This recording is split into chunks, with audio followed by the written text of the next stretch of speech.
Welcome to the show. I'm Ryan Gomez. And I'm John Kapora. Hi. Full list for Eternal Masters is available, and the set itself will be on shelves shortly. So we're taking some time here today to discuss cards we're most excited about for one of our favorite formats, Pauper. In addition to making Legacy and Vintage cards more accessible, Eternal Masters also brought the rarity of 27 cards down to Common for the first time. This is important because in Pauper, your deck can only be made of cards that were printed at Common at least one time. Yep. Now, some of the cards have also been shifted up, but that's fine because you can still use those ones too, right? So like Days, for example, was originally a common back in Nemesis, so even though it's an uncommon now here in Eternal Masters, you can still run that in your deck. Right. So up first, what we're going to talk about is Emperor Crocodile. I mentioned this last week that I loved this card when I was 11. But the fact of the matter is, when I was 11, Urza's Rage was a $20 card, and Call of the Herd was like one of the 5 best cards in Magic the Gathering. These days, those cards would likely be bulk rares. Very true, very true. All right, so getting back to the Emperor Crocodile. Pauper already has Blastoderm and Imperiosaur, right? And those are both arguably better than Emperor Crocodile already. And neither of those sees much competitive play. No. So it is a cool card to kind of work into your casual deck, though, I got to admit. Like if you're trying to relive your glory days from 1997. Speaking of glory days, Elvish Vanguard also got shifted from rare to common. Do you think this helps Elves at all? Yeah, sure. Why not? I mean, Elves certainly isn't short on good cards to play, but a creature that grows, really huge quickly seems like it would also give them a shot in the arm. Yeah. Hey, now here's a card I bet you used to use back in the day, Humboldt. Yeah, now that is a sweet one. I remember that one. I loved it. It's a great combat trick that can bring those big threats down into kill range of your tiny creatures. You just got to wait for them to commit to an attack, and then bam, you got them. Except they can still play their own trick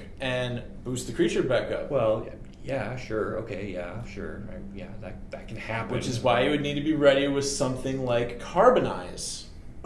Okay, but why would I run Carbonized when I could just use Lightning Bolt, John?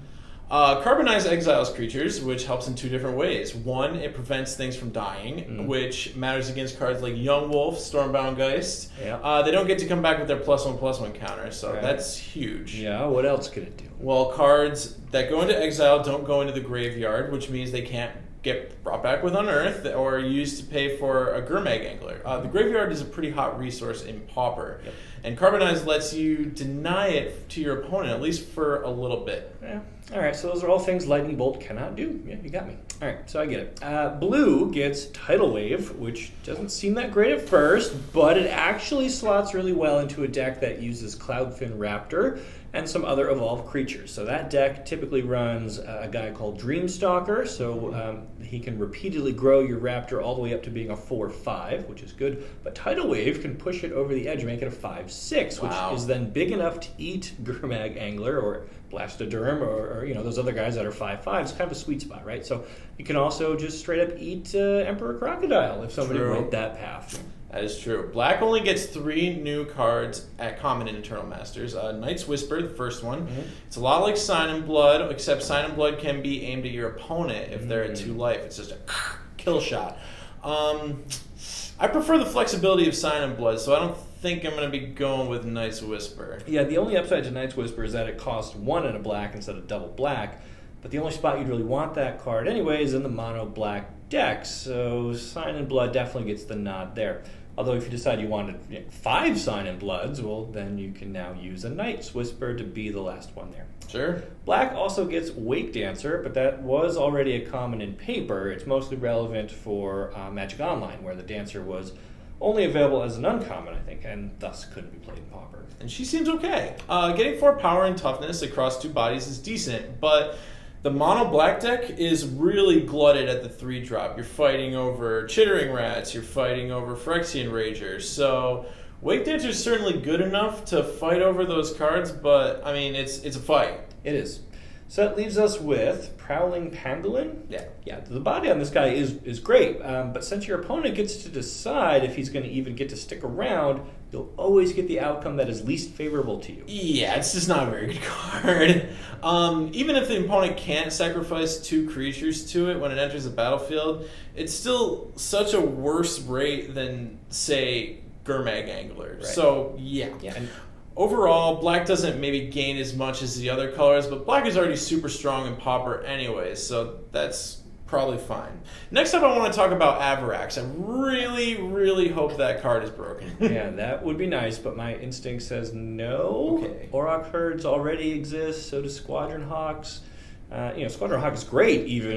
The herd, maybe not so much. Yeah, I guess when your closest frame of reference is a cold snap card, that's a really bad indicator. Yeah.